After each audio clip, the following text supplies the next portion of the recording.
Welcome back to the Four Podmen, the wrestling podcast we bring you each and every week on the Dynamo Podcast Network. Head over to YouTube, smash that subscribe and bell notification button. Also check out Anchor, Podbean and Spotify where you'll find audio versions of all our shows. And this is your WrestleMania 37. I can't believe I'm saying 37. Preview. As always, I'm joined by my Podmen and JJ Dean. How are we, men? Very well. Thank you. Good.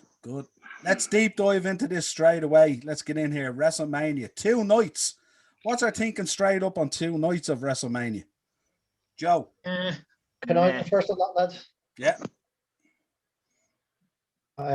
Sorry, Dean. I think it detracts from the night. I don't think it should be 2 nights. I also don't think it should be 7 hours long for one night. I think you go 3 hours, maybe a little over, and you just have the best matches on it. I think it takes away from it personally having it over 2 nights. Old school, yeah.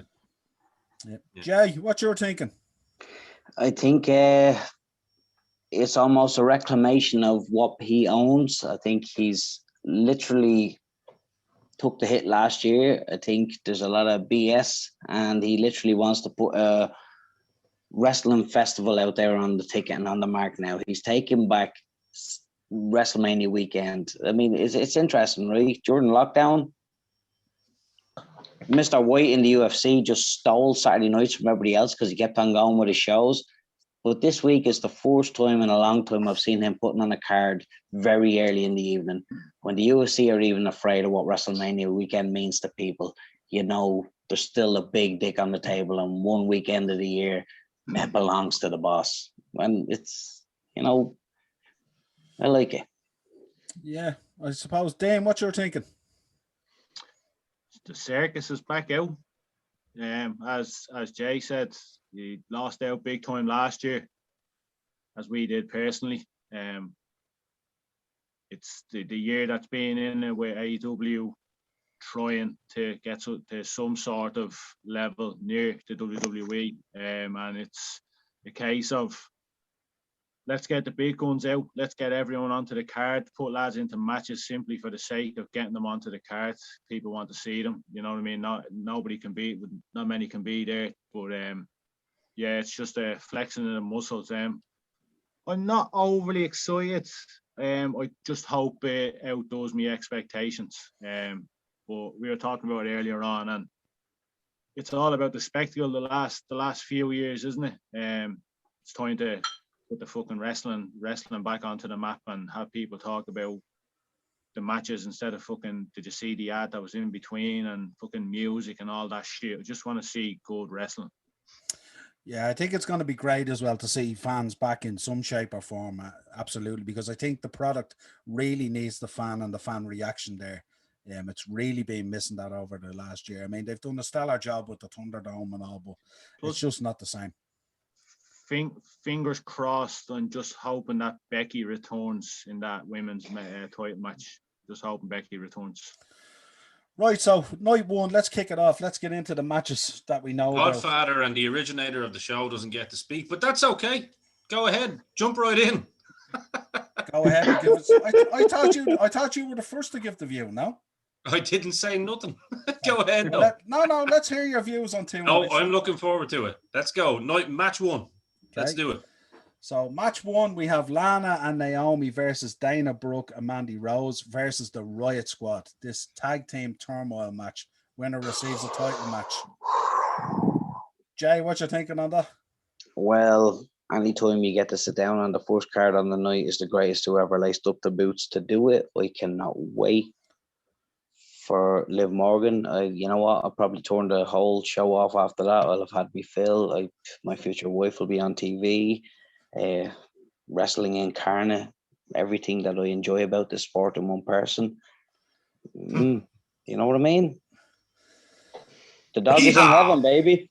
Yeah. Ow, the dog is in heaven. Okay. Well, we'll park that one there because I don't think anyone else is going to top that anyway.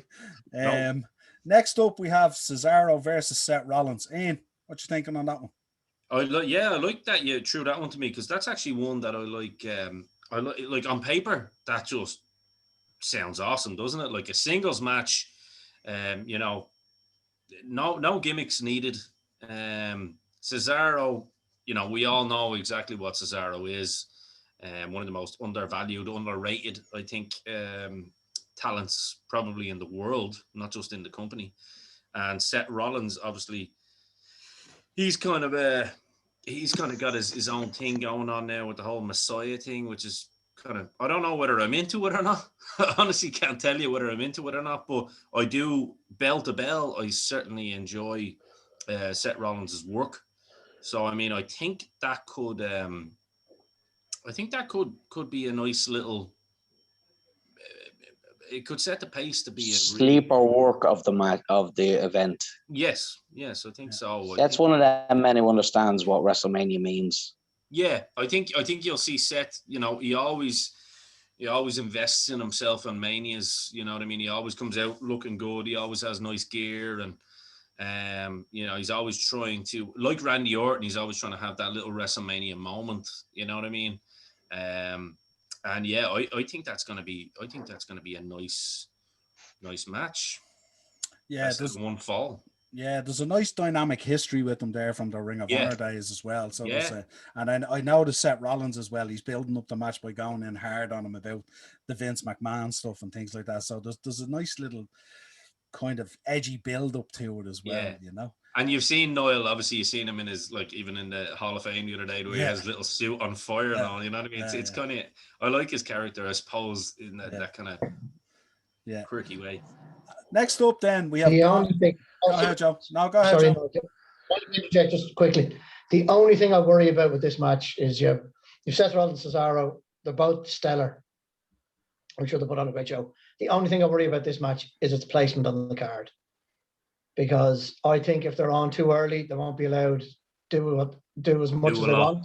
Yeah, because they'll potentially ruin the rest of the show because they'll be so good. So I think it all depends on where they get placed, where that match is on the card. Yeah, you got to come in hot at a Mania, though. You got to come in with some fucking pro wrestling, and two men in the company, if I could put them together for maybe 5, 10, 15 minutes, show me what you got, boys, it'd be those two. I'd say that'd be a nice little 10-minute warmer. I don't think they'll do a lot, like too much. Like as Noel was saying, they won't do their Ring of Honor matches, but I think they'll give us a little taste of the best of Ring of Honor matches, maybe. Yeah, it's not a Ring of Honor crowd. It doesn't take much to please the WWE universe, you know. Who do we think's going over though? Who? Any ideas? I think Cesaro. I hope Cesaro. Yeah, me too. Cesaro. I'd like to see it. I'd like to see Cesaro, but I don't know. The power. No, I think Cesaro might get the rub on Mania after all that kind of Heyman kind of stuff where he was. I think that's why Seth's pushing hard on the Vince stuff, and I think that's everyone will appreciate it more if Cesaro gets the win. Yeah. That's when they never give it to us. It is Vince the fucking crowd. So let's move on then. Joe, give us that Shane O'Mac WrestleMania moment. Braun Strowman versus Shane O'Mac in a cage match. Good Lord. Who cares? Braun, squash him. I think definitely we won't agree on much tonight. Maybe we will. But we can all agree that this match is just toilet. Joe, you're my tag team partner again for that statement. Yeah. We're back. Braun, I just hope Braun squashes him in 2-3 minutes. Move on. Get on to the next match. Forget about it. I just hope Braun probably has after the match, personally. He has to. What could you do with Braun if Shane O'Mac goes over him at a Mania after the fucking run he's had for the last year and a half, 2 years? What's the point in him, like? Hopefully Shane O'Mac does get the W with the coast to coast, and it's the last we ever see of Braun Strowman, because I'm over that fucking numpy. That's just my personal opinion. It was good. It was good for about 3 or 4 months. Yeah, he's done. Like he's useless. Anyway, Joe, I'm disappointed in you. He could do that Elix Skipper moment where he walks across the top of the cage and everything. And all. What's wrong with you, Joe? Get excited. It's WrestleMania weekend. Come on, Joe. Elix Skipper. Elix. All right. let's quickly move on then to another match that I think we're all getting very excited about. The New Day versus AJ Styles and Omos. Said no one ever. Come on, Joe, come in on this one then. You didn't give us that on the last one. Come on. I did. I just said squash, move on. But this, I think it'll be. It's gonna be the three boys, the New Day and AJ Styles, protecting. What's his name again? Almost. Almost. Lorch. He's. I hope I'm pleasantly surprised, and your man is actually a lot better than he's looked so far. He's not. He's really not. Yeah, but look, just another one. It's just get it over and done with and move on. This is what I mean by 2 nights. They're just throwing in matches for the sake to fill up space. I don't like it. I think it takes that's only because a 5-hour Mania didn't work for anybody. Imagine, this is my hope. I didn't get to speak on the previous episode that you done, obviously in the build up to in the review of Balor. I mean that has to be, if Balor does come up to the main roster, that has to be the feud. It doesn't have to be a championship feud. AJ Styles needs something. Finn Balor needs something. Boom, put the two of them together, either in a feud or bring the brothers back together. I know the other 2 brothers are gone to TNA, so that's not going to happen. This is basically just a match just to get AJ Styles onto the cards. There you go. There you go. Yeah. There's nothing wrong with men wanting to get paid. Oh, the next one, Noel. I'm bowing out on the next one, so pass this to anybody. You can't, because I was going to go straight to you on this one. I know you love these entertainers at WrestleMania. So the third main event on night 1, Bad Bunny and Damian Priest versus The Miz and John Morrison. Ian, I'm going straight to you on this one. I know you have a lot to say on Bad Bunny. You're a big Bad Bunny fan. Let me have a sip of beer. First time that I've tasted beer where I've actually felt sick. What can I say about Bad Bunny? Wouldn't know a song or a lick of fucking whatever he does with his bleeding fingers from. I mean, there's only one DJ in the house as far as I'm concerned, and that's the Road Dogg. But this this is just, like we had, what was the kid? I'm actually a fan of him. What was the kid that went down to NXT, the NFL player? That was doing the work down there. What's his name? Pat McAfee. Yeah. They're the kind of celebs you want involved. You know, you want the likes of the Cyndi Laupers back in the day coming in. You want the Liberace with the bell and the dancers. You know, you want the Muhammad Ali referees. You want even, what was his name? The guy that used to get fucking Tombstone from Kane. Pete Rose. Pete Rose. Like these things are comedy. Like Bad Bunny actually going in and putting it up to the Miz and John Morrison. I mean, it just, it makes me sick to my stomach. I don't wish any injury on any professional athlete, but I can wish an injury on a fucking goon that has no place in pro wrestling. But I won't wish that injury on him. So all I'm saying is... Conor McGregor sitting out there on the sidelines doing nothing. Like, if Bad Bunny coming along, there was an ideal opportunity. I know he rubs a lot of people the wrong way. There was a prime idea to get McGregor in just to talk shit for 3 or 4 minutes. Dude, even balls. I'd have saved 10 million on the hard iced tea to get into the ring and slap the fucking piss out of him for 10 minutes. Exactly. Someone like an iced tea, or even like a Chael Sonnen who actually loves the business, who knows the business, who gets it, who looks like he can actually beat the shit out of you instead of this little jabroni drinking tequila sunrises with a load of bleeding other fake gangsters and all that. Like, so you wanted my opinion, Noel? Fuck Bad Bunny. Fuck this match, and fuck the Miz and John Morrison for taking part in it. Fuck the Bugs Bunny. I'm gonna go Jim Cornette on that. Fuck everybody involved in this one, especially the referee. I think you're all gonna be very upset at this. I think Bad Bunny's going over. Oh yeah, that's what I will be upset about it. That's why I'm saying fuck this match.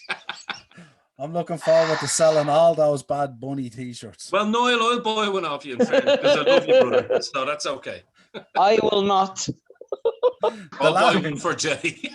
The My love last, has limits, and it's Bugs Bunny. the last time Jay, we, I'll buy you a T-shirt just as that blackmail, so you'll agree with me on the Kyle O'Reilly and Coleman. You know what? I'll wear a Bob's Bunny T-shirt if I lose a bet, but I'm not a man who loses bets. So while he sails off that top rope and gets that cross body a la Ricky Steamboat and gets the win, you'll all have a newfound affection for him. Let's get on to You'll the never wrestling. know who he anyway. was. Let's get on to the wrestling. Right, let's get on Not to much the wrestling on it. let's get on. I don't know about that now. We're coming into it now pretty hot. I'm and only fast. joking. I'm only joking. I'll be messing with you. Next up, we have the artists formerly known as the Hurt Business, Bobby Lashley and MVP versus Drew McIntyre.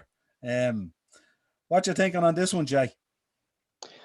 I honestly, I think it's Lashley's time. Mm-hmm. I think it's Lashley's time. I think, look, Drew had a good, hard, solid year, and there's nothing more you can do to Drew without the crowds. I think it's time. You can't hurt Drew right now because of the last year he had. He was phenomenal, and all you can do is reinforce how fucking awesome Lashley has been this last little while.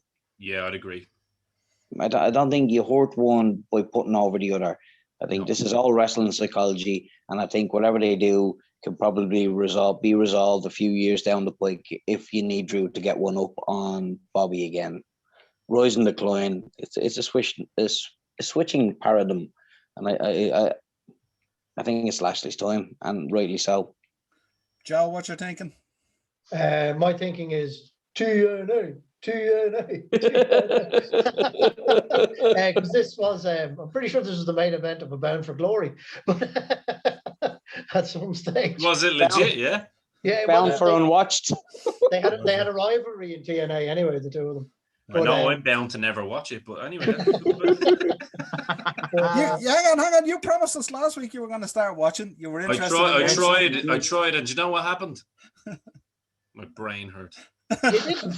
Don't lie, Ian. You didn't watch it. But anyway. No, I didn't. You're right. And I never will. No, honestly, in all honesty, lads, I expect a cracker of a match. Yeah. They've wrestled each other before. The two of them are fantastic at what they do. It's going to be brilliant, and I'll be disgusted if they put Drew over in this one. As I'm with Jay, I think it's Lashley's time. Me too. He needs to hold on. He needs to hold on to that belt for a long time to legitimize himself with a lot of people. And I'd love to see Lashley win this, but I expect a crack of the match. Joe, I suppose on what Jay said there, like this match can do for Lashley what it did for Drew last year, and I think Jay made that excellent point that it legitimized Drew. He had some great feuds, obviously, on the back of that with Randy Orton and whatnot, that really legitimized and showed his ability to have great matches regardless of what gimmick is on him. I think this one for Lashley, I mean, the man is cut from stone. He was a big time military guy. He's beating people up for real in real life. Give the man exactly what he needs, and that's his time in the sunshine. And to be honest with you, I think I've been pleasantly and gratefully surprised at Lashley over the last couple of months. And I think I agree with the two boys. I think this is it's got to be Lashley, because we're going to see title changes, and I think we'll see it probably in night 2, but I don't think the belt needs to change hands in this one either. Yeah, the only reason I think it might change hands is I think that Drew didn't get that fan experience at WrestleMania last year when he won the belt. And I think they might sort of, in some respects, fail with the year that he's put in and being such a difficult year for these guys that maybe they owe it to him to have it in front of the fans. Hey, they owed it to Finn Balor to give him another chance when he came back from an injury. Vince doesn't give a bollocks about it. He wants people that can go now, today, tomorrow. I hear what you're saying, Noel, but I think Vince is all in, especially with, I think Vince is proper behind Lashley on this one. I really do, and I hope so. He's fucking earned. He's earned the hard way. I mean, you know what? We've got two future stars, future long-term, 5-year prominent heavyweight. The belt deserves them to be around both of their weight stars. There's no real loser here in the long term, but it's Lashley's fucking time. He's earned it. He's fucking earned it. Like, I see Niall's point, though. I do see his point. Oh, yeah. Where it might be coming from, but I mean, just from a logical standpoint, actually. No, I disagree with Jay there. I think if Lashley loses this, it's him done. Well, he's an older man, isn't he? What age is he now, Joe? I think when Lashley when he eventually loses the title, which I hope isn't this weekend. I hope when he does, I think that'll be him out of the main event scene for good. Like, but so that's why it's one of the main reasons I hope he holds on to it and holds on to it for a long time, as a long run with the belt. Joe, traditionally I would agree with you, but have you ever seen a genetic specimen quite like Bobby Lashley? He's moving as fluid and as strong. Jay. He has, and his best work is this year. I think there's 5 more years at the top card in him. I don't think he's going anywhere for a while. I met on Black History Month. They give him a belt every time. I met Bobby Lashley back at WrestleMania 22 when I went to it. That'll tell you how long he's been around, you know. Yeah, I remember the picture actually that you had beside him. Yeah, him and Mickey James. Yeah. So let's move on then. Sasha Banks versus Bianca Bel Air is something we've spoke about on previous episodes. 2 girls really at the top of their game at the moment. 2 outstanding girls. Dane, what you thinking on this one? Not that excited for what, like, obviously I'll watch it. I'm not overly excited about the match in itself. I'd be very, very surprised if Bianca wins the title. I think it's way too soon for her. I think she is a good wrestler. But Sasha's been phenomenal the last year since she took the belt, especially. She's really stepped up. Fire. I can see her keeping the belt for a long, long time. It'd be telling for Bianca Bel Air to see where she's at after that match. You know, she has got a massive push. Don't think many expected her to get the push that she has got. She has got it in her to be a champion, but I can't really see anything but a Sasha Banks win here. It'd be just telling to see what kind of match that they do play out and see where Bel Air is at the end of it. Because with the women seeing on such a boom at the moment, you know, this could be make or break. I know it's her first title match, but if she loses, there's 5 or 6 more coming behind her, and I can't really see a feud. Like, for that reason, I am going to disagree with you. I actually think usually with WWE, you can always see the telltale signs when they're going to put the belt on a girl. I think with the whole Rumble interaction between them and the disagreements that they're having in the ring, and basically Sasha being kind of the bully, I think for the reasons that you mentioned there, Dino, and no disrespect to your opinion, I value it and I see your point. I think they are going to give the girl the belt and see how she runs with it.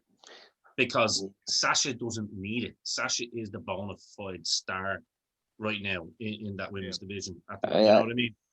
Also, how muted her program has been since the Rumble, and the fact that she went over at the Rumble, I think they're looking at her for a Mania moment. Exactly. Such a young girl, a hot brand, going forward.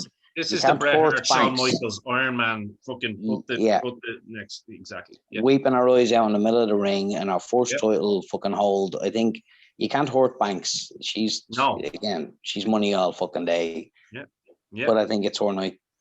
I think so. Yeah, I agree.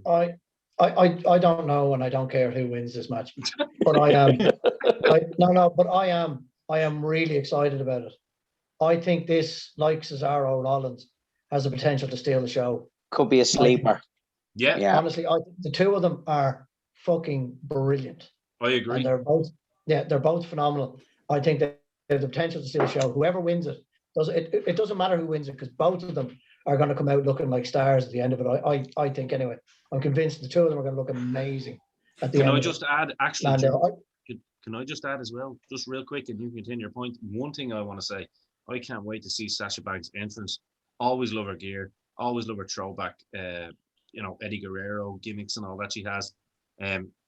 Rest in peace, Eddie. And good Lord, yeah, she's just hot. So go ahead. No, I just think it's going to be an amazing match. And as I said, it has the potential to steal the show, I think, because the two of them are brilliant. Yeah. Brilliant. Well, that rounds out night 1, lads. And when we come back, we're going to be deep diving into night 2. And we're back. And we're going to deep dive now into WrestleMania 37, night 2. Numero 2. First match on the card, Noya Jax and Shaina Basler versus the winners of the tag team turmoil match. So there's no point in even talking about this match yet because it hasn't been set because we don't know the winners yet, obviously. And because it'll be shy because Noya Jax is in it, so. That's fair enough then. Yeah. Not necessarily, no. Clearly it's squad. Clearly I'm right. Shane is in it, so it'll be at least half good. That's fair. I'll give you that, Joe. I'll give you that. And Jay will be all in if Liv Morgan gets through. Well, listen, it's already a foregone conclusion. Like I said, what's the point in even talking about it? I would never look at Jay as woman, so you know what I mean. I played the. I appreciate that. I respect that. Good Lord! Imagine what happens if she wins the tag strap. Good Lord! Well, I'll switch off and I'll let Jay enjoy his moment. She doesn't need to. She's already won my heart. She's already a champion. Already a champion in my heart. She's going to come out in the warrior face paint. Imagine Good that. Lord. Jay would literally die happy. Jesus, no. We don't talk about my emotions. Sorry, brother. I didn't mean that one. I Trying to excite you. I'll tell you off air. I'm just going to say TikTok has a lot to answer for, Jay. Hey, there you go. I don't have a TikTok. I'm a 42-year-old male. Let's move on. Riddle versus Sheamus for the United States belt. What you thinking, Joe? Not excited. It'll be solid though. The two boys can go. It'll be fine. It'll be a decent Raw / SmackDown match. That's great. I like that analogy. It'll be fine. I like that. I'm gonna steal that. Yeah, that's it. That's what it'll be.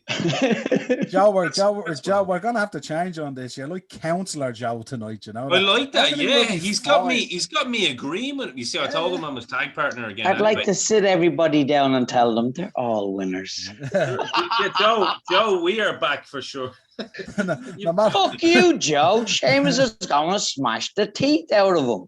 Sheamus couldn't smash a bleeding. Whoa! Anyway. Everybody needs to calm down. No, we don't. Shoot. Let's move on then. Kevin Owens versus Sami Zayn. Ian, this is going to you with the one and only Logan Paul singles match. Kevin Owens and Sami Zayn. You know what? I mean, look. Of course, I am going to enjoy anything that these two boys do. Logan Paul being brought in there. At least they bring a legitimate lad in this time. He might be a YouTuber. He might be this or that, but he's actually stepped foot in a boxing ring and actually punched people in the face and taken punches in the face. So that's what I mean by legitimacy, if you get me. So they brought, and he's a YouTube sensation, whatever the fuck. I don't care about these Paul brothers anyway. Hey, listen, we're all YouTube sensations. Don't worry about it. It's easy. Oh, absolutely. Yeah. But but like as far as bunny rabbits, and catch us on YouTube. Yeah, like as far as ever ready bunny hopper or whatever his name is, that's in a match. At least Logan Paul is in there, and he's done a boxing training camp, and I respect that. I respect any man that gets into the ring for real and puts on a pair of gloves and fights. So, with that said, I don't think this match even needed that, with the two people that are involved, because I think this is a match in and of itself. This match, I'll watch it every time. I don't care if it's been done a million times. This is going to be 1,000,001. I'm going to love it. Love Kevin Owens. Love Sami Zayn. I think this is going to be this isn't going to be a match that's going to be just fine. This is going to be a match that will be a great match, and obviously it's set up for Logan Paul to go in and probably punch someone in the face. More than likely, Sami Zayn, he'll do a turn. They'll probably try to recreate the Mike Tyson, Stone Cold Steve Austin. So what you're saying is Logan Paul versus Babs Bunny for the championship belt next year at WrestleMania. I'd love that in a legit fight. I actually think this match, and you alluded to it earlier, Jay, this would be a match that'd be tailor-made for McGregor to jump the barrier and upend Logan Paul, wouldn't it? Oh, do you know what? Boom. Book that now, Vince. Book it now. Sowing a little new heat. Like Yeah. Vince was listening to us last week when he decided not to keep the belt on Balor. So maybe this week you listen. Call Connor. He's there. He'd be grand. Where's Well, Mania me. this year? Where's Mania this year? There's going to be fans. It's in Tampa. McGregor loves Tampa. It doesn't matter where it is when you're rich enough to own your own jet. This He's is flew true. to Salt Hill for a fucking belt. That's it. I'm telling you, he'll go from Crumlin to Tampa tomorrow in an instant. Sign it. Book it. Joe, Fuck come me. in. We'll get the Lewis. Who the fuck is that guy? You fucking that Logan Paul couldn't call him my mate a 4 out of 10. Fuck him. How bother him and his brother. Joe, Andy come in. Wood. Come on in, Joe. You're chomping at the bit there to get in on this. Yeah, one. no, as far as the I'm match jumping goes, at the bit let's Joe can bring the legitimacy back to this match now. Please, Joe. Look, No pressure. lads, it's Kevin Owens, Sami Zayn. As Ian said, you can watch it a million times and you'll be entertained a million times. Yeah. The thing with this is it's Kevin Owens and Sami Zayn at Mania. You know, I just wonder what the hell they're going to do. It won't be bad, whatever it is. I'm sure it won't be bad. Just on, as you said, just alluding to what you said, Niall, about it's the ideal time for McGregor to hop the barrier and batter Logan Paul. This match doesn't need that. It doesn't need that spectacle. I don't know why Logan Paul is there. I think he's a distraction from what the two lads can do.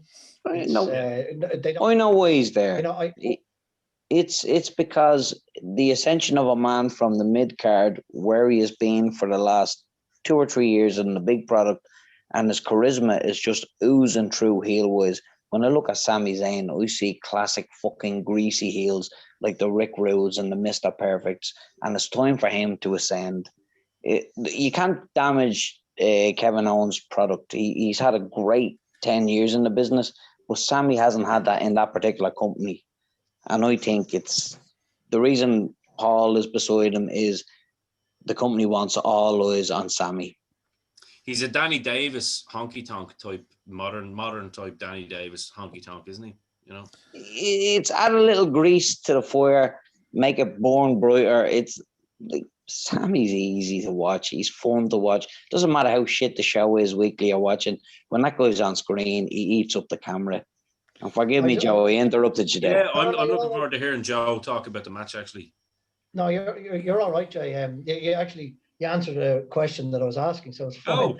Oh. But I just hope in that sense where you say that Logan Paul is there to kind of make Sami Zayn look like more of a heel. I just hope the camera isn't on him too much, because these guys create magic, and that's where the focus should be, is on the two of them.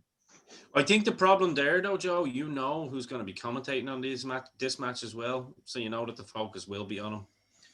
That's the fact that he's probably getting the biggest check out of the tray as well.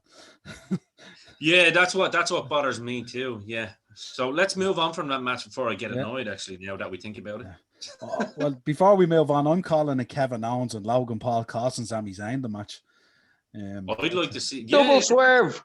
Yeah, that's what I'm thinking. I'd love to see Kevin Owens actually just lay out Logan Paul legit, but I know, look, I can't have Easter, Christmas, and fucking Halloween all at once, so I understand that. No, One thing's for sure, it's one of the matches on the 2-night cards to watch. This match is going to be Pro Wrestling 101. I agree.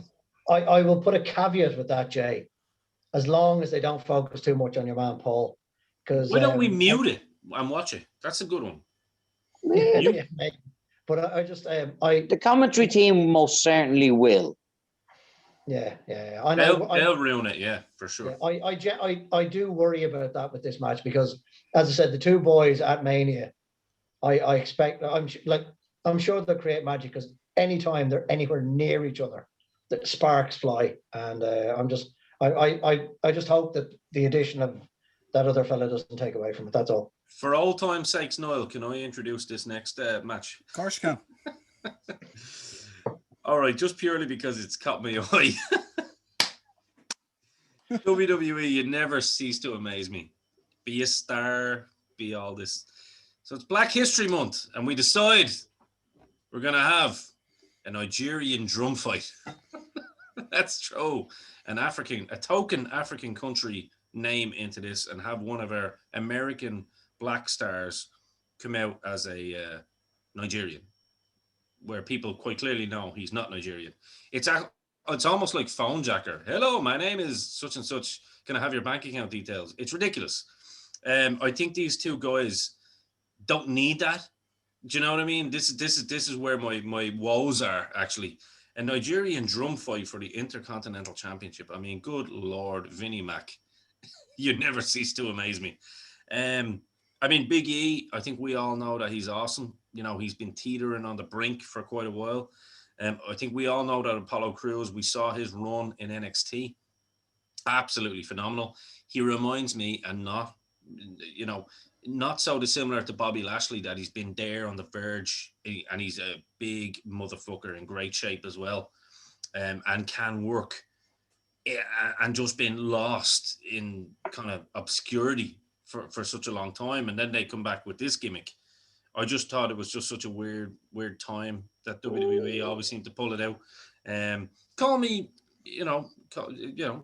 whatever you will, but I find it very weird. Either way, I'm glad to see Apollo get a spot, you know what I mean, and at least get something, because I think he was being very, very underutilized. But I just thought the Nigerian drum fight for the WWE Intercontinental Championship, and hearing the man's promos coming out, putting on the fake, the token African accent on, I've just found it very weird. Anyway, that's my 2 cents.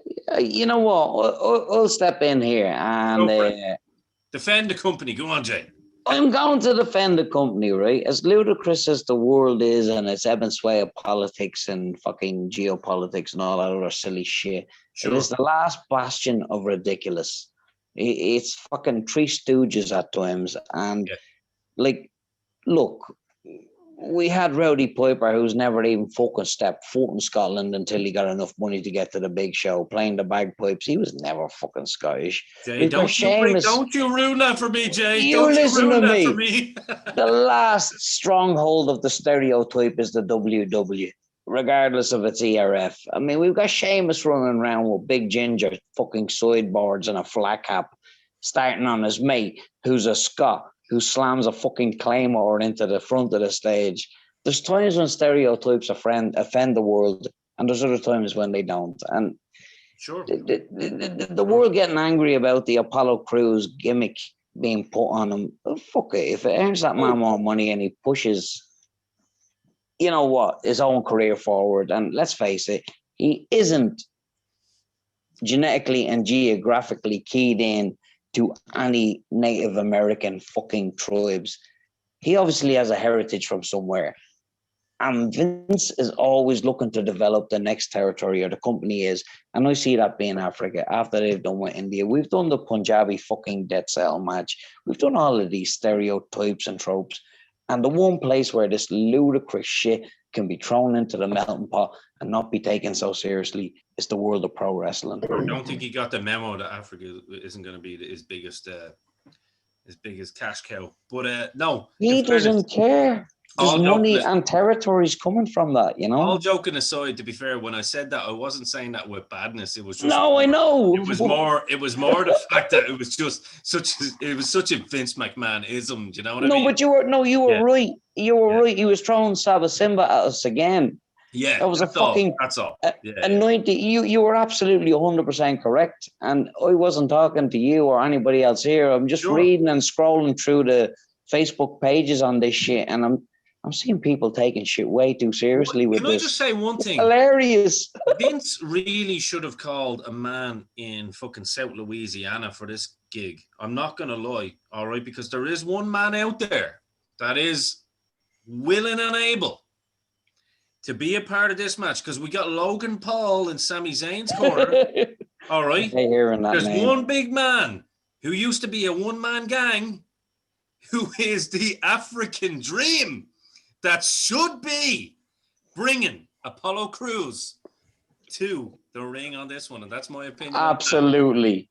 Call back to the old dance from the early episodes, to those who remember it. Fuck yeah. And bring Slick in for good measure. There we go. This is the original Joy of Soul, bro. Fuck yes. And if that happens, that's match of the fucking night. And that's all I have to say about that. And to have Orange Sheik walk down with the Persian clubs. Yeah, listen, the WWE loves a stereotype, and so do we as fans. I love it. You know what I mean? It's who's going over in that match though? Do you think they're going to give? I think they'll give the Intercontinental belt to Apollo personally. Anybody else? No, it's staying with Big E. Yeah, I'm with Nod. I think it's going to stay with Big E. But okay. On what we're talking about there about Apollo Crews, lads, I think this gimmick is fucking disgusting. Personally, he didn't. It's stupid. It's ridiculous. Yeah. He's a great athlete. Yeah, the boy can talk. He can go. Absolutely, 100% agree. Yeah, Joe, I think it's disgusting. I don't think he needed this gimmick. They could have given it to someone else. I'd say ridiculous, not disgusting. I'd say ridiculous. Well, okay, sorry, maybe my wording's a bit harsh, but Apollo Crews is ridiculously talented. Yeah, he is. That's why he was fast tracked from NXT straight up to the top, because they knew how good he was. Now, granted, when he got to the main roster, he was a bit green, for that level. You could still see he was immensely talented. But for that level, he was a small bit green. But he doesn't need this game. Like, he walked out, like, the accent is awful, right? The spear is even worse. You know what I mean? He doesn't need it. It's hokey, it's kitsch, it's fucking shit. All of it. It's fucking, it's terrible television in our contemporary age, purely because it's bad. But it's innocent bad, Joe. Like, you know the way they threw the Jamaican reggae fucking thing on Kofi? It's silly. Yeah. I think what I'm most angry about is that Apollo is so good. He doesn't need this kind of hokey bullshit thrown around him to get him over. He's more than capable. If he's given the chance, that man will get himself over. He hasn't been given the chance up to now, because he's only ever been thrown out there to lose a lot of him. I wonder about. You men might be able to help me. Like I said, I'm patchy on the last few years of the product. Was he the man who pulled the arm of Vince going up the ramp and got himself? No, that was Titus. Titus. Jesus, I haven't seen Titus in a long while. It was him who slid up the ring, wasn't it? It was the fall. Yeah, the slip. That was Titus. The only thing I'd say on Joe's point, just to kind of, I suppose, validate Joe's point in some way, shape, or form, right? We can see now that he's able to talk in this, African gimmick that he's doing. Terrible. Right, he's talking, you know what I mean? And he's able to talk, and he's able to hold his own. If he was able to talk as himself, he still has that ability to talk. So therefore, let the boy use his own personality, as Stone Cold Steve Austin always says. Let the boy use his own personality, and guess what, Vince? He could probably get over 10 times better. But that's exactly what I said to Jay and Niall there. Just if this guy was given, because he can, from day one, you knew we could go between the bells. Oh yeah, we all knew that. He was never given much of a chance on the mic until now. Fuck yeah. Didn't he work a gimmick before this, the Uha Nation, or? Oh, that was his. I thought that was his name on the Independent. The Indies. Yes. So we knew the dude could go in between the bells. We didn't know about his mic skills because, as I said, he wasn't really given a chance. Exactly. And then he comes out with this hokey nonsense. But as I said, I'm getting away from the actual match itself. I'm concentrating so much on the gimmick. Yeah, that's my fault. That's my fault. Like I said, I'm patchy with the last few years, so. It's my fault. That's why Niall's a better host than me, because I introduced it and I set the tempo. No, Joe squared me up here. He's it. This is the company's fault, lads. It's not your fault. But I am with Niall. I think Big E will hold on to strap. Also, I think he also should hold on to it because he's fucking phenomenal. He is. And the only thing that was holding him back was that New Day were so over and were peddling so much merch and making so much money for the company that he was doing so well there that they kept him there to make themselves money. Mm-hmm. This guy has been waiting for the big time. This guy's been ready for the big time for a long time. That's a great point. I want him to hold on to the belt and maybe do what Cena's done in the past. Maybe have an open challenge every week just to get himself that little bit more over. Yeah. And but even if they take the strap off him, I don't mind. As long as if they take that strap off him and stick a rocket to him, I'm happy. Yeah, me too. I like that. Yeah, it'll be interesting if we find out that Apollo Crews actually has a Nigerian grandmother, and he actually went to the office for the gimmick. Imagine the egg on all our faces there. Do you know what? Like, I mean, I think if that happens, if that's the truth and that can be verified, we are all willing on the floor to just grab an egg and put it on our own head. So, although in fairness, though, we are used to great athletes being hampered by shit gimmicks. It's almost there's a podcast on that in itself, isn't there? You know what I'd like someone to do tomorrow night, and just real quick, it'll only take 2 minutes. It's just something, I don't know whether I said it to you boys. I know I probably said it on a previous podcast, but it's something I heard recently. I was listening to a hockey show, and CM Punk happened to be on it, just talking about hockey, and mentioned the great one that Jay mentioned earlier, Roddy Piper. And it was the host, believe it or not, it was actually the host of the hockey show that brought this to CM Punk, because he had struck up a friendship with Roddy Piper. And he said, what do you think it was that got you over? And he said, right, I'll tell you one thing. He goes, and I won't tell anybody else this. Now, your man said that, I hope I'm not ruining Piper's legacy, but obviously Piper had passed, so he didn't mind saying it. He said, the difference with me and everyone else is, he goes, when I walk to the ring, and people always think of those legendary bagpipes and the sound, and it resonates in people's ears for so long because it's almost 4 minutes before I even get into the ring and take the kilt. That's because when I stop at the top of that ramp and I look around, whether I'm a heel or I'm a babyface, is because I know that the commentator's job on TV is to talk about me for 4 minutes. So the commentators have to put me over and talk about the adulation or the boos of the crowd. So by the time I get to the ring and take my kilt off, I'm a made man, no matter what I do. And I just thought, boom, that's genius. So what I will say about WrestleMania tomorrow night, I hope someone is willing to take a Roddy Piper moment. You know what I mean? Do something like that out of the box. Like, Piper wasn't taught that. He taught himself that. And I just thought I'd throw that one in there because, hearing that on a hockey podcast, I've never heard that on any wrestling podcast, and I'm sure you men haven't either. And I just thought that was a great, Oh, absolutely. A great little anecdote for, I fucking genuinely hope this athlete makes the most of the shit that's been hung on his shoulders and goes on to break through it, shed it, and go forward like fucking Kofi did. I just thought that was a brilliant thing, Piper saying that. Like, the commentator has to talk about me for 4 minutes because he can't sit in silence. And he said, I was lucky enough that it was Jesse Ventura. You know what I mean? Right, so he was lucky enough to be Rowdy fucking Piper, in fairness. Anyway, sorry. Let's push on then. Go ahead, Joe. Sorry. Just on Jay's point there about hopefully he pushes through like Kofi did. I just hope it doesn't take him as long as it did Kofi. That's all. We got there though. SOS. Yeah. Hear them shot back. Right, The Fiend with Alexa Bliss versus Randy Orton. Can't wait. Really? No.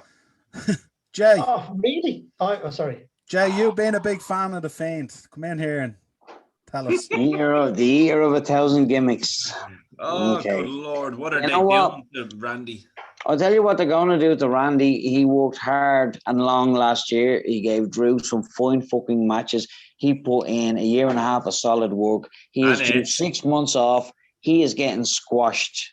I don't know how or what, but Randy's getting squashed by The Fiend because he wants 6 months off. He wants to sit at home with his kids and his wife. He wants to smoke his weed. He wants to watch old wrestling, and he wants time off. The Fiend is going over. Randy's going away for 6 months. I love that. We'll resume that this time next year. I love that, and I think it's great, and I think that's when and you know what, Joe, you can come in after me if you don't mind, just because you all know how I feel about Randy Orton. I actually think I actually think bell to bell, he probably is the sweetest and crispest competitor on the planet, and I think he has been for a long time. I don't think the man doesn't hit a bum move. I think he can work with anybody, whether they're the same size as him, whether they're shorter than him, whether it's Rey Mysterio, whether it's Finn Balor, whether it's the eater of gimmicks, as Jay calls him, whether it's King Kong Bundy. I think Randy Orton is the ultimate professional wrestler. I think it's within his lineage, without a shadow, without Joe. You can nod your head all you want, but you're wrong on this, my friend. Watching Randy Orton is like listening to your favorite song, only it's pro wrestling. He is without a shadow of a doubt the one guy that can work with absolutely anybody. He has the look. He looks like a pro wrestler. He can fucking, he can look like Phil Anselmo 1 minute, or you can get him over like Stone Cold the next minute. He can do anything. And I honestly do agree with what Jay said. I think, might say 6 months or whatever, say it was even 3 or 4 months, whatever it is, whatever the length of time that he needs to take off. I think a rejuvenated Randy Orton coming back, I think you're going to see another title run there. Yeah, he's going to get rested. He's earned his rest. Yeah. Go away, Randy. So, Joe, I saw you nodding your head. You come on in there, brother. I was shaking it. I wasn't nodding because nodding would be agreeing with you. But that's all right. You tell us how the TNA lads are better than Randy Orton.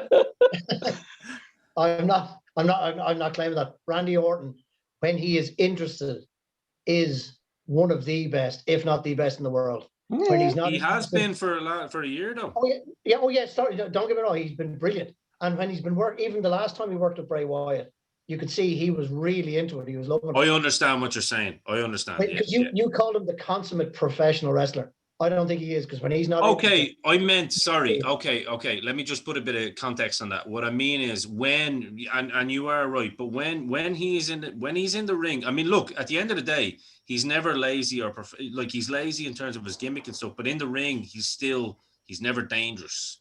His moves he hits are always perfect. If you can show me a bum Randy Orton move, I'll show you a lawyer. No, he's always safe as houses. And as I said, when he's interested, he is phenomenal. Yeah. There's no doubt. But you can see when he's not interested. Mm-hmm. And he just goes through the paces and all that kind of crack. And he's been in that company, for 20 years. And I'd say it'd be very hard to fucking be enthusiastic all the time. No, I can understand that too. But when he's not interested, you can see it. And I wouldn't call him the consummate professional because he lets his. Well, no, because I think he lets his emotions spill over when he's not in the ring, though. He is, without a doubt, in the ring. Yeah, but when we're watching television, it doesn't matter as us being viewers. When the boss is signing his check, it doesn't matter the ink is in the fucking pen. I mean, Randy, first time they tried with Kofi, stupid. 6-7 years later, Kofi screaming at Randy, stupid. Kofi had to get better to earn the pedigree to be the fucking top tier. More professional wrestlers should take their business seriously from a locker room perspective. If you don't earn it and deserve it, it's easy to push somebody as somebody who needs to be pushed. But show the locker room week in, week out, through your career, that you've got it and you're worth putting it on. Randy almost does that without permission. Yeah, no, but I know what you're saying there, but I don't think he does it week in, week out, because for most of the time he does, but there have been times, Jay, and you know yourself, man, you can see him when he just doesn't give a shit. Yeah, when he has no interest, and the reason I was so drawn... Sorry, Joe. So that's why I think it's hard to call him the consummate professional, because when he's not interested, you can physically... Like Brock Lesnar does the same. You can see when he's not interested. But Brock is the consummate professional too, because they do what the boss tells them to do, and they put people over without arguing. You never heard a story of Randy Orton have a Shawn Michaels moment where he's kind of went, I'm not putting that guy over because, or I'm going to kick Vader in the face because I know he can beat the shit out of me, but Vince McMahon's going to have my back. Randy doesn't have those moments. He does what he's told. I understand that, Ian, but I understand that. Yeah, he's not a complete dick. I get that, right? But he has been. Joe, I've rethought for a second here. I'm going to jiggle this around. Joe might be right. Consummate professional and career professional are two different things. A consummate professional will be the Miz, Morrison, or fucking Dolph Ziggler. They'll go in and have a match for anybody every fucking time. Well, don't say Randy Ziggler. I wouldn't say Ziggler. But Randy will be a career professional. If you want 35 years at the top, work like him. No, Ian, I put Ziggler in there because he goes in every night and he puts his, he does. Yeah, but he he's does not a his thing. professional backstage though. So concept of professionals, there's two ways of looking at it. There's two ways of Maybe, looking at it. In the ring, you can be a consummate professional. Outside of the ring, for example, Shawn Michaels, who many people, and rightly so, believe to be the best of all time. That's fair enough. He is. Absolute dick in the ring sometimes, taking liberties, kicking people in the head because they didn't get the fucking move right. Vader, yeah. Yeah, which, I mean, if that happened on the street... And a complete prick for 10 years, yeah. Exactly, a complete prick.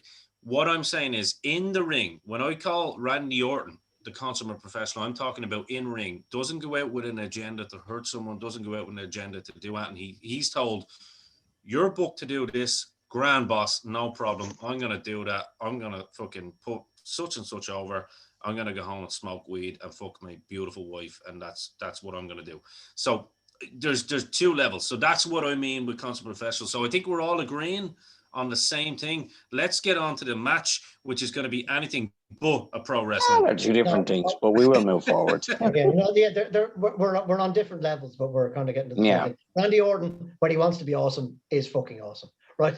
He's always awesome. So on the match itself, I think I'm actually I'm a little bit excited about this one. Well, I am, yeah.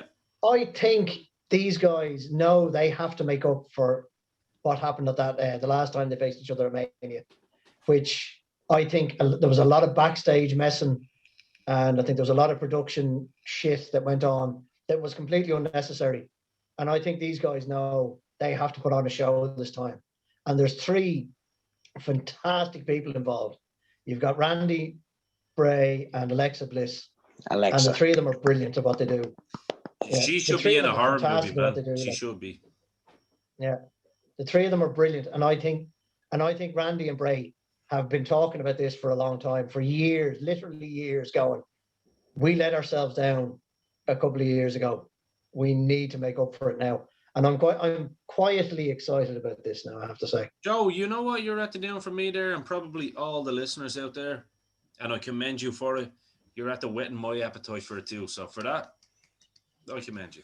Noel, what about you? What do you think about this one, Noel? And actually, even the conversation, Noel, because I know you've always been a big Randy fan. So yeah, I think when you spend that length of time in a company and that length of time in a business that he's in, you're going to have moments where you switch off. Even mentally, you're going to need to have moments where you switch off. I mean, he's been at the top of the game for so many years at this stage, and let's not forget either as well. I mean, when he was starting out in there as well, he was getting crapped on a lot of the time as well. You know what I mean? And yeah, we remember that time that H threw him over the ropes and broke him.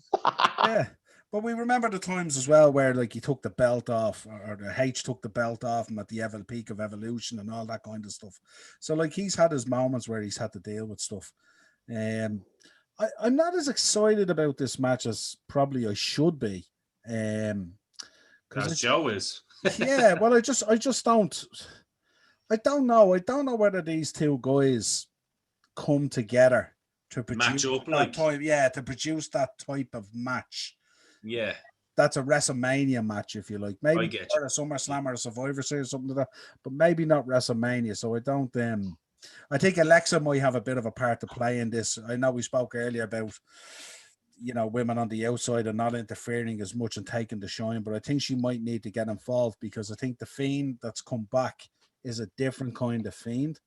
And I think he's Jason. He's Jason now. So he relies a lot on her interaction as well. Well, how do we feel about her being removed from the women's division for this whole play out? Like, can I say one thing, Jay? I'll tell you how you should feel about it. Because I wasn't sure about it. I personally was never the biggest Alexa Bliss fan, purely because, and I'm biased, and you always know this, lads, and I admit it on my shows. Anybody that wants to come at me, you're more than welcome. I'm biased. I'm always Team Becky. I'm always Team Finn. I'm always Team Jordan. These are people I know. However, I always thought Alexa was a little bit more overrated than the likes of Becky and all. And then eventually, when Becky got her chance in the spotlight, I was like, yes, finally. But one thing that I've been super, super impressed with Alexa throughout this whole thing is she's taking this kind of, and anyone that knows me knows I'm a big horror fan and a big comic fan. She's taking that kind of Harley Quinn character and the little laugh thing, or like what's her name, Sherry Moon from Rob Zombie movies. You know, that whole little laugh thing that they do, the little cute little evil laugh. I think she's taken that and she's brought it to a level beyond. And I think personally, she has set herself up for a career in Hollywood if she wants that. I think she has shown something that is even bigger for her than you know, her need to be an in-ring performer, if that makes any sense to you. Yeah. Oh, no, it absolutely does. But what I get from her is she fucking loves wrestling. Yeah, and I also get that too. But I think what she has definitely shown throughout this, Noel, I know you're eager to talk about this one. I just think she's definitely shown, say she does stay in pro wrestling, right? That's fine. She's shown dynamism. You know, she's a dynamo. She's very versatile. She is. Yeah. Whatever you give her, she fucking runs with the ball and gives you 100%. Good Lord, she's a professional lady, you know? Yeah, I think she's been put into this position because obviously space has needed to open up in terms of Rhea Ripley coming up to the main card, Bianca Bel Air coming up to the main card. And I think they're still trying to keep her relevant in there in this kind of picture, if you like, without leaving her to the sideline or putting her in a hokey kind of 6 women match or 8 women match or a battle royal kind of thing. So she's been kept relevant through this as well, and she's also extended her character to show people that she can go down this sort of horror road as well and embrace it. It looks really good. A lot of layers. No, this is true. The company could be grooming her for stuff after this, but you got to take a look at the sometimes the company does things like, I mean, she went to go full on fucking poltergeist in the Royal Rumble and all the women just picked her up and fucked her out. It was almost like do you know what I mean? It was I can't remember the fucking word because too much whiskey, but it's our time. Do you know what I mean? All of the women picked her up and fucked her out, and then she went full on horror with the other 2 into a program which has very little to do with being a woman's wrestler, and she can fucking go, like, but there's a future for her scene in the company which transcends the ladies' league, and I don't know. I don't know how she drops it. I don't know how she comes back to being a human after this whole fucking cerebral, psychological fucking. Well, she's been under. Well, look, I mean, WWE are known for just, you know, throw you off television for 3 weeks and then all of a sudden everything's back to normal. So I'm sure they'll find a way to do that. But just on Alexa Bliss there, like she can't hang with the likes of a Becky, Charlotte, Bayley, Sasha. You know what I mean? Rhea. No way. You know, she can't. You know what I mean? She's not bad in the ring by any means. No. With there's women there, and I'm pretty sure she knows it herself. There's women there that are vastly superior to her in ring wise, but her character is phenomenal. Whether she's doing, as Ian said, the whole little girly kind of laughing thing, the Harley Quinn thing she used to do at the start, and what she's doing now, she's always been magnificent. And remember when she was doing A Moment of Bliss and all this kind of crack? She's always kept herself very, very relevant and been very, very good at doing that. And she because I remember I read an interview. This is a good while ago, and she was at a tryout for WWE, and she was watching all the women, and she just went, "I can't compete with these women, wrestling wise." So, but as soon as she was able to get the microphone, she said, "This is where I need to shine, because I can't keep up with them physically in the ring." And in fairness to her, she has been doing that ever since. She's been outshining people, you know, through her character and her talk and her chat, and kept herself hugely relevant throughout it all. Because every ball she's being handed, she ran with it. Yeah, exactly. Because anytime, you know, like she has gone months without ever stepping into a ring to wrestle. And we still talk about her. We're still talking about her. Yeah. I was just going to say that there. When you think about it, we spent like the first half talking about Randy Orton. We talked about Alexa Bliss. She was basically the sensational Sherry in this equation. And Noel, like the Fiend hasn't been mentioned once, and yet he is the son of an absolutely phenomenal former professional wrestler, Mr. Mike Rotunda. Like, you know what I mean? So. Yeah. I don't know how to feel about that. You know, is Bray Wyatt, is he using the name of the Rotunda to get in there and trying to make movies, or what's the deal? I don't know. It's a hard one to call. I think when the company reinvents you so many times, it kind of gets of gimmicks. Yeah, it kind of gets a little bit wearing on the fan base as well, because there's only so many times they feel they can buy in, Because the Bray Wyatt character was the best, wasn't it? Because it was like a Waylon Mercy kind of Jake the Snake. He kind of meshed all of that together, and he was like from the Bayou. Sister Abigail was this kind of mythical kind of lady that, no one knew that maybe she might show up sometime. Joe, I know you were eager to step in there. I just thought I'd throw that in. Yeah, look, I know Jay likes to call him the eater of gimmicks and all this. Like, the only reason he's the eater of gimmicks is because WWE bury him into the ground every time.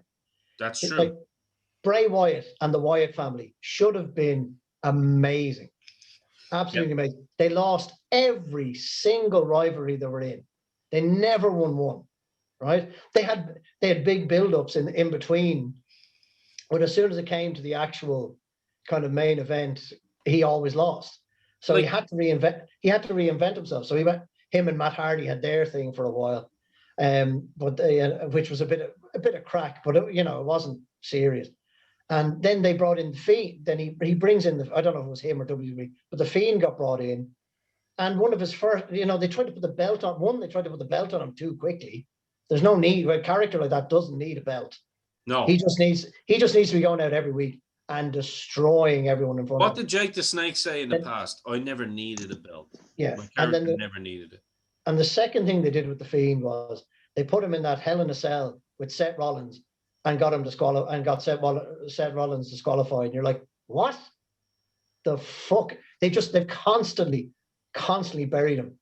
Bray Wyatt, I think, if they'd booked him properly, I think he could have been an absolute. When he was Bray Wyatt, I agree. They did book him properly. There wasn't a better promo. I mean, you remember when they used to dim the lights and he would talk for 10 minutes and he'd be like, he could talk, you know what I mean? And you believed that particular character. The Lantern and the Cajun Cadence.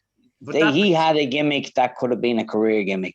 That was the one. That's what we're talking about. That's what we're saying. Yeah, no, I already know. When you drop the house lights and everybody turns to fucking mobile phones to create an atmosphere that you can't buy and the company can't produce, he had it in his hand. Fire fucking fly. He had it. I don't know what's in his head. That was the company, though, Jay. That's the company, Jay. Yeah. Oh, sorry. You were saying the exact same thing as me. They buried him. I just said you were gone. I'm not saying this, but they every rivalry he was in, Jay, they buried him in it. He never won one. Yeah, but they're still doing it. I just watch it. As a career consummate viewer, we have to watch it. And when I see every single time he comes back and does something, like when fucking Reigns walked in with his new teeth and destroyed Wyatt and Broman, and they just both rolled out of the ring under the bottom fucking ropes like they weren't even there. And I'm supposed to believe Choo Choo and the Fiend. I'm like, well, you've just destroyed them forever. But that's what's the point in those gimmicks? Yeah, that's where Niall came in there earlier, and he said, how many times can the fans buy in? Because the company just keep burying them. Yeah. Every time we get excited about Bray Wyatt, WWE bury him, and as Niall said, we just get fed up with that. Well, why don't we move on? It is okay though, because he is the eater of 1,000 gimmicks, and he has his old VHSs, and he's going to come back next week as the $1 Million Fiend, and he's going to have a tuxedo with dollar bill signs on it, and it's money, money, melt face, money. Right? Anyway, Noel, bring us into the pre-main event. Asuka versus Rhea Ripley for the Raw Women's Championship. This is a match I'm really excited about. Why don't you start on that one, Noel? Actually, well, this is to me is Rhea Ripley's Royal Rumble payback, and I hope that she gets the belt, and I hope she gets that WrestleMania moment. She's been absolutely phenomenal. Me too. She's outstanding. Everything in a star. And yeah, I just hope they follow through, and I hope she gets her moment. That's all I really have to add on it, really. I'll follow on from that. I think Rhea Ripley you know, if the rumors are true, and we don't deal in rumors and innuendo on this particular podcast, but if the rumors and innuendos are true that obviously one Charlotte is going to follow her husband and all that kind of stuff, we'll wait and see. We'll watch this space.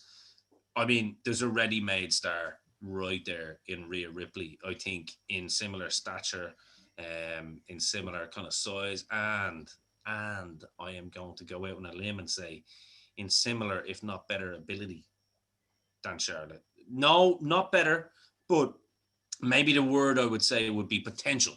Potential to be better. That would be better. No, Joe was right there. You see, that's why he's my tag partner.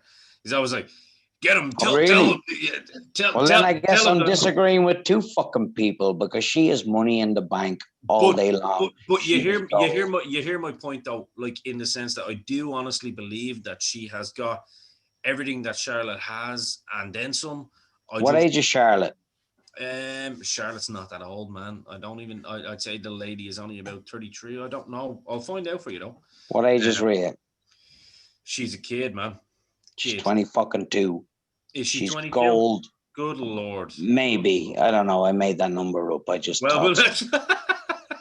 she's 22 to me, damn it. There's only one female on the planet right now better at her art at such a young age, and that's Liv Morgan. But we won't talk about Charlotte's her. 35. Charlotte's 35. So how young is Rhea? How old is Rhea? I'm gonna tell you right now, Rhea is, I mean, good Lord, Jay, you weren't too fucking far off. She's only 24. Fuck. She's 11 years younger. Give me 1 fucking second. 10 years ahead of the business. She is fucking minted gold. She is rare calico.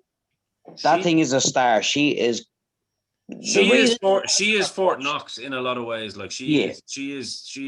I honestly believe, because I know Noel's a fucking massive fan of Rhea Ripley. So am I. And no, we all are, and I know Joe is as well. Yeah, listen, this isn't the vision. You boys chose Charlotte. We're choosing Rhea.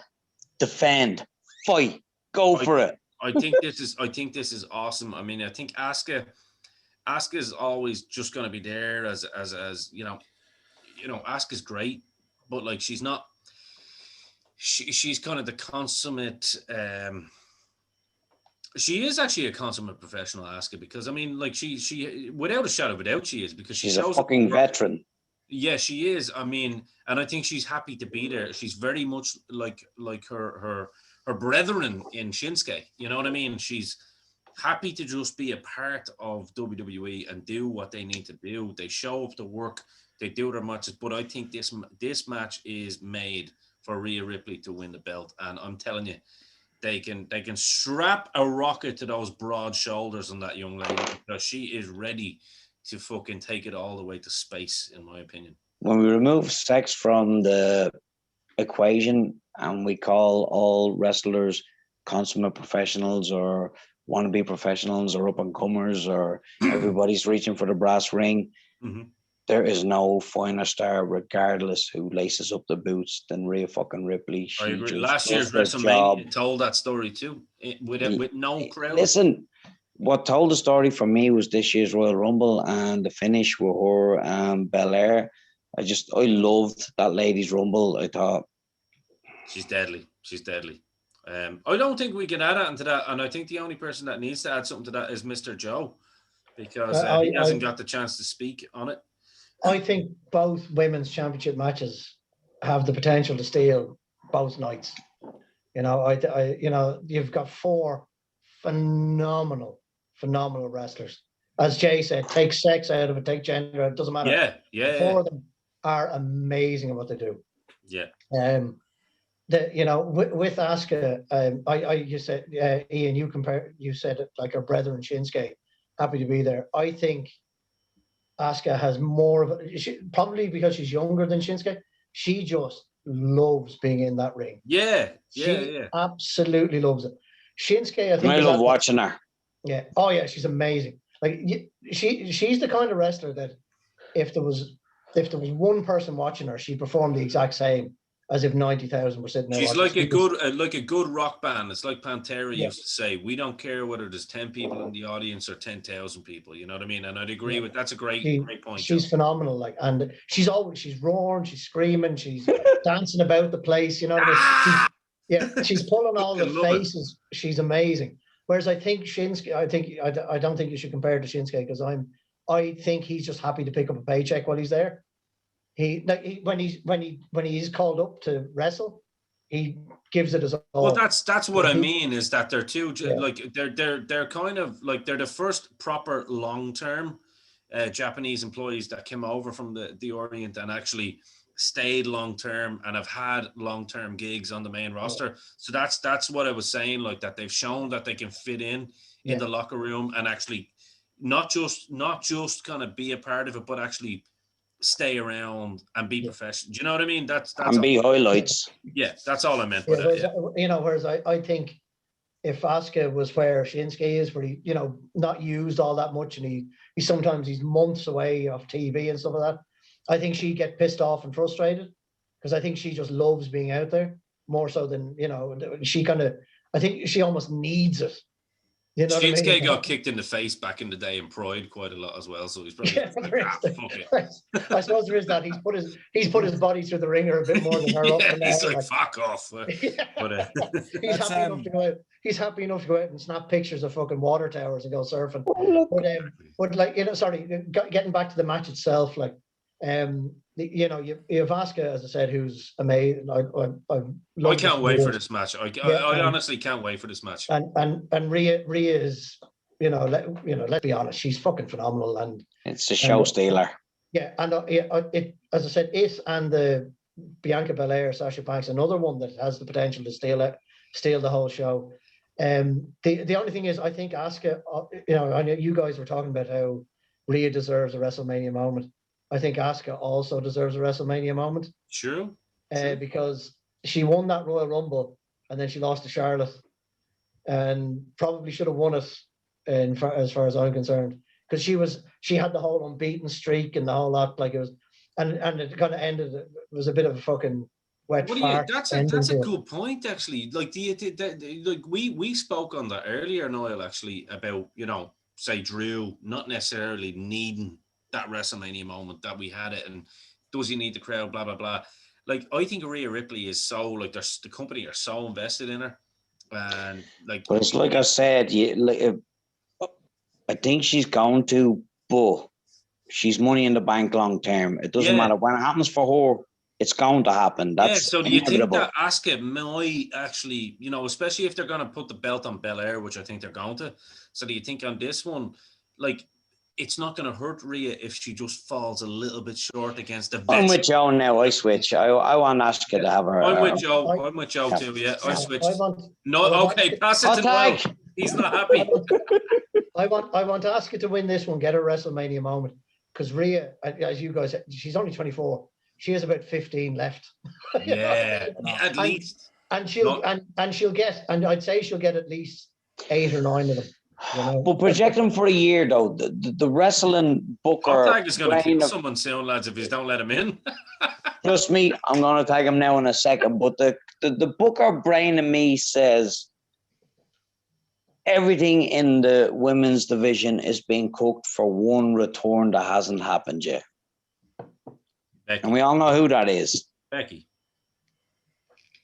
Yeah, no. Everything's being cooked. Sorry, forgive me. Hot tag. No problem. I'm sticking with Rhea Ripley. I think she already did the job there at Royal Rumble for Bianca Bel Air, and I think she's going to pick up the title. Due. And I think if there was ever a stage set for Becky to come back and feud with Rhea Ripley, I think that would be awesome. Do you think that would be the feud? Yeah, you think so? I would like that to be the feud. I think that would. Yeah, me too. Me too. I wouldn't. I wouldn't. I think I'd like to keep them separated and tease the feud for about a year or fucking 2 and let them both cook hard. So what would you do? Have her with Bianca Bel Air? I wouldn't have them with anybody. Look, the way we used to do it in the old days. Event level, though, you know that. Like she's going to be coming for some belt. Look, she's stratospheric anyway. She's Becky 2 belts, actually. She might go for both. So. And we don't know when she's going to come back. So if we cook the ladies division, Two of the matches we've talked about tonight being sleeper matches or women's matches. Make a phone call. We wouldn't have done that 2 years ago. I mean, isn't the future of fucking wrestling is bright? Like, if we wanted to be, I mean, that women's division. Sorry, I think with Becky Lynch, she doesn't need to come back into a title scene. She is so good. She will be, she can come in against anybody, get herself over massive and go after a belt whenever she feels like it nearly, you know what I mean? Yeah, she could almost go into a program with someone like, say, a Sasha Banks, if you take a Sasha out of the picture, or a Bailey or whoever, just to kind of, you know what I mean? You're right. It literally doesn't matter. You could stick her in there with a broomstick and she'd get herself over and she'd be ready for the main event. You know what I mean? She's reached Austin levels of glass breaks. She's phenomenal. That's for sure. And I think it actually wouldn't be a bad thing if Becky came back not straight into the title scene. Let the divisions cook. She comes in. She has an unbelievable rivalry. But say Bailey, you know what I mean? We haven't talked about her. Like she's phenomenal. The best stars in the business. Yeah, and she's a heel. You know what I mean? She's kicking all ass. Can you imagine Becky coming in against her? Unbelievable. You know what I mean? And then we haven't seen a good program with those two actually. You know what I mean? And then you could that's because the two of them have been faces together for exactly. Yeah. You know what I mean? That'd be unbelievable. And then you can the winner of that rivalry can move on then to the women. Let's move on to the main event then, because we've done our fantasy booking after Mania. So let's hand it back to the host with the most, the shock to the system himself. So Roman Reigns versus Edge versus Daniel Bryan. I was excited about this till this became a triple threat, and now do you know what? You saw me nodding my head as well, didn't you? Yeah. I'm no longer as invested in this as I was originally. Joe. I'm completely and utterly with you, Niall. I was really excited about Roman Reigns versus Edge. It was built really well. It's been building for weeks and weeks and weeks, and then I don't know why they did it. I just don't get it. I'm not like yourself now. I'm just not excited about it anymore. It completely took the wind out of my sails that they just shoehorned Daniel Bryan into it, because he has to be at WrestleMania. I understand that. Yeah. But to shoehorn him into this match makes no sense. Now it'll still be a very good match. We can't be. We're not morons. Like, the three of them are fantastic at what they do. It's not about that though. Yeah, it's not. It's not about that. It's not about the actual match itself. It's the whole surrounding and build up to it. It's just, there was no need for it. It made no sense. It's as I said, it's completely taken the wind out of my sails for this match. It really has. I'll add to that as well. Like when I heard it was Roman Reigns and Edge, I was thinking to myself, Jay called himself, the booker, and I agree with that. For me, I'm thinking of, how can this match actually translate to the audience? Like, do you know what I mean? What can I see in the ring? That was my first kind of initial thought. I was like, wow, that's a good idea. Like, spear versus spear, Edge coming back in the best shape of his life, as in like physically looking, against like the hottest heel on the fucking planet at the moment, with Heyman on the outside. This story writes itself. This is just this is Hollywood stuff here, the comeback, the dream comeback.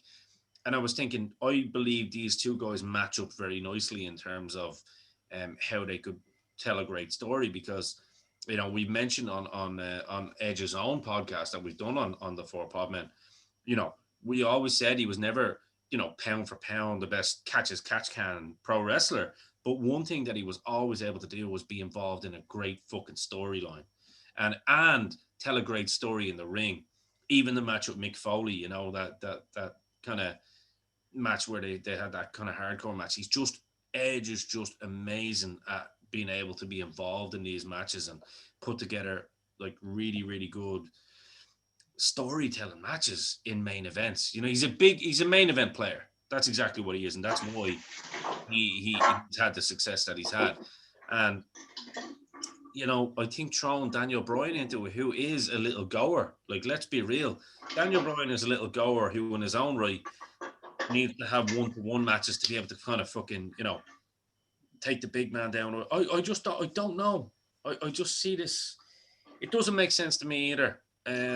Like, I can't see it as a favoritism thing to Daniel Bryan. Like, has he told the company, "Oh, I'm out of here after this. I need to get into this main event because I'm retiring afterwards, because I'm on the Bella's show or whatever the Bella's show that he does be on." Like, is it politics? Because I think if it is, politics has taken over what was, for me, the highlight of this WrestleMania. My problem here is, what is the logical story, right? Yeah. You've got the return, you've got the retire, and you've got the currently prominent. The return, you have to say you are going to put your money on because he's due big, and he's due in front of the world. For sure. Nobody's retired fucking Daniel Bryan. The world is retiring him before he said, "I'm going to retire." I mean, he's probably made noises. Everybody says, "I want to get out of the game." I wanted to retire from employment fucking 16 years ago. I've retired about 6 or 7 times. I keep having to go into work because I have to pay rent. But has he actually said, "I want to fucking retire. I want to get true. out"? That's a good point. Right? Yeah, we haven't heard it from the horse's mouth. You know what I mean? No. We keep... it was like Taker. It was almost like we put retirement on him before he even considered it about 6 years ago. And now you've got currently prominence. They've plowed into the tribal fucking chief so hard over the last year and a half. And it's almost like the dynamic. That's what they're trying to put across without saying they're putting it across. Who's going to win? Now, before, they thought it was too boring when 2 men were going at it, the currently prominent and the recently returned. Legacy versus future.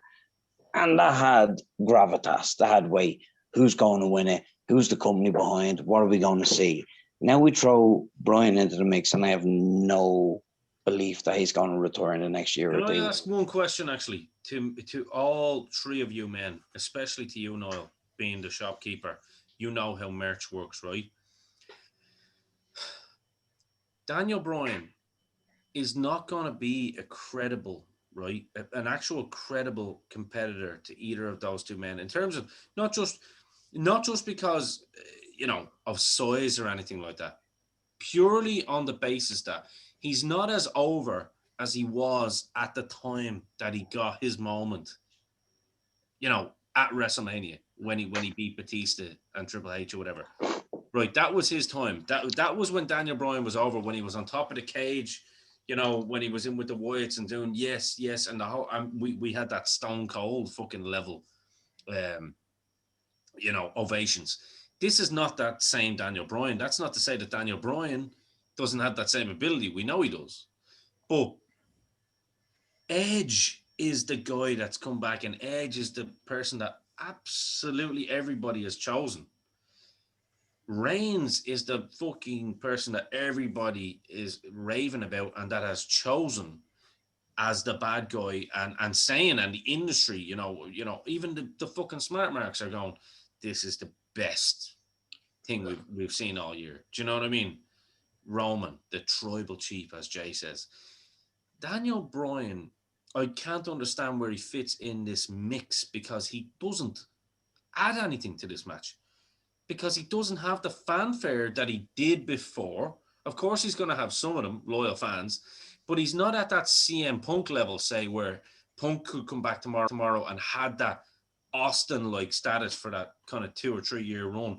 And it wasn't just a one. He didn't even have a WrestleMania moment, actually, but he had a level of consistency where you could put him in against Kane, Kevin Nash, Triple H, all the big boys, The Rock, which he was in against, and people would actually boo when he lost against The Rock. Do you know what I mean? Bryan isn't. Yeah, but Bryan doesn't have that in this situation. So I'd like to see what Noel thinks about that, and how the company think that he fits in this match, because it doesn't make sense to me. He doesn't fit into this at all. To me, No.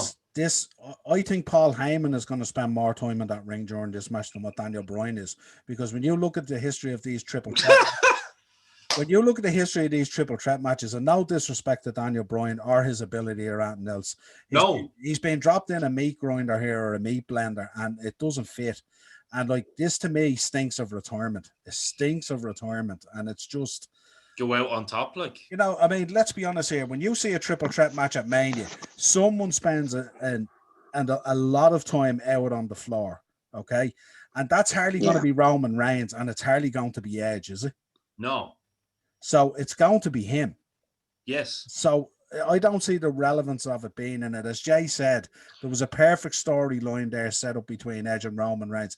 And even if you're the biggest Daniel Bryan fan, like this is WrestleMania, this is the main event, this is what the show is going to close on. And this guy is being dropped into this match recently.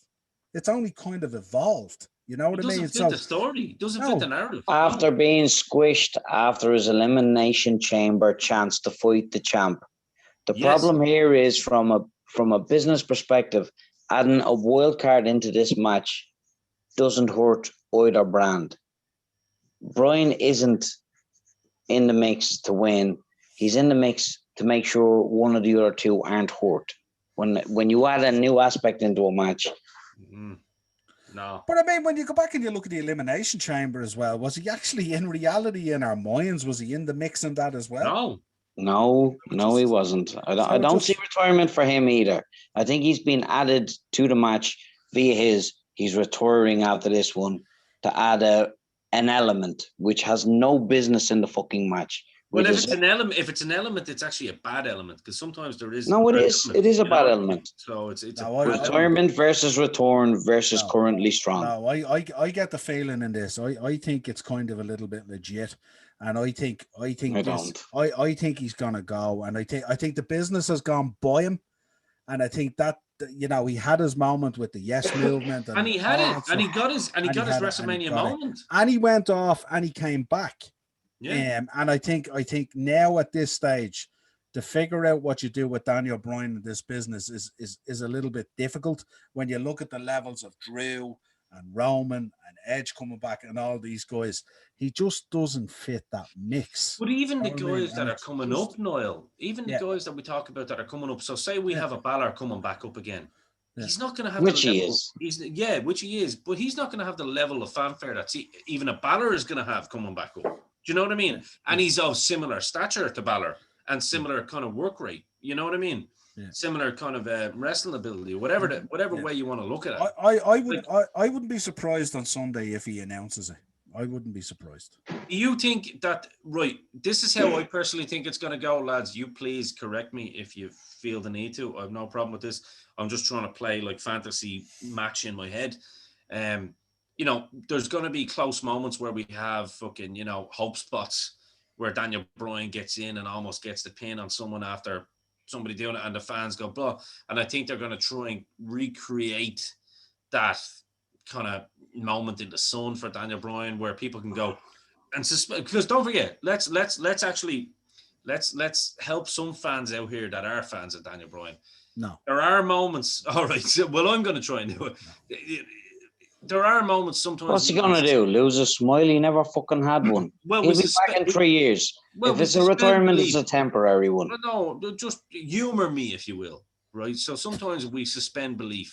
All right, and we kind of go, if someone goes, Daniel Bryan could get this after Edge spearing fucking Reigns or something, and Bryan comes in and goes for the pin or something, and they're thinking, shit, this could be it. Is this real? And then boom. I think they're gonna try, and I say try, whoever's booking this, I don't know who's booking this match. I wish Pat Patterson were still alive, God rest his soul, that he could book this match to make it in some way bearable, because I mean the last great, in fact the only great triple threat main event that I can think of at WrestleMania was obviously Michael Rollins and H cashing in his Money in the Bank. But no, Michaels, Benoit and H. That was the only like main event, and that was WrestleMania 20 in Madison Square Garden. Like, it's very difficult to do at the best of times, but to do it in a main event is damn near impossible. And those three boys did it. And to be honest with you, I think, yeah, I'm with you guys. I'm trying to look for solutions in my head as to see what can make this great. I can't find one. Can't find It's one. a company solution. They don't want anybody to lose properly. Yeah. Hey, Joe, what's your opinion on it? Yeah. Just, I said it at the start, lads. Like, it'll be a good match because you're three really, really good wrestlers in there. I agree with that. Yeah, but like Daniel Bryan has no place being there. Like as I said, he was shoehorned in there because they needed him to be at Mania, and like, where do you put him? And they decided to shoehorn him in here. Even that, like, it's annoying because as Noya said, he's been added very recently to it. Like the build-up was all about Reigns and Edge, and then all of a sudden Daniel Bryan's in the picture. It's like, what? Well, see, that's because Edge was choosing his opponent, wasn't he? Because he was going down to NXT, he was going to SmackDown, and he was going to Raw. Yeah. But that's why I think there's something bigger. That's why I think there's something bigger coming on the night. That's why, because if they wanted to put him in, they could have just shoehorned him in with Riddle and Sheamus. He has history with Sheamus. But that's if right. you You got kicked off on the night, that takes away from say Edge wins the belt then.